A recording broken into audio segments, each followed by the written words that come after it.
Russell viper সাপ মারলে 50,000 টাকা পুরস্কার দেওয়া হবে। ফরিদপুর জেলা আওয়ামী লীগের সাধারণ সম্পাদক শাহ মোহাম্মদ ইশতিয়াক আরিফের এমন বক্তব্যের একদিন পরেই বক্তব্য পাল্টালো জেলা আওয়ামী লীগ।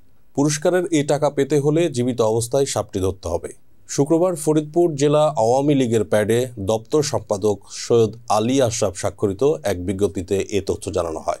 সংশোধনী ওই বিজ্ঞপ্তিতে বলা হয়, বৃহস্পতিবার ফরিদপুর জেলা আওয়ামী লীগের কার্যনির্বাহী কমিটির প্রতিষ্ঠাবার্ষিকীর প্রস্তুতি সভায় আলোচ্য সূচির বিবিধ পর্যায়ে বিষধর রাসেল ভাইপার সর্প প্রসঙ্গে জনস্বার্থে প্রতিকার সম্পর্কিত আলোচনা হয়।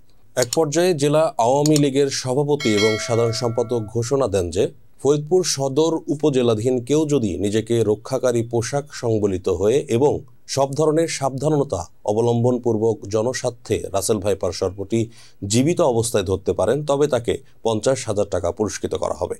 বিজ্ঞপ্তির শেষাংশে বলা হয়, দুর্ভাগ্যজনকভাবে ভুল বুঝাবুঝির কারণে ফেসবুক সহ নানা সামাজিক মাধ্যমে বক্তব্যটি বিকৃত আকারে সাপ মারতে পারলে হিসাবে প্রকাশিত হয়, যা অত্যন্ত দুঃখজনক।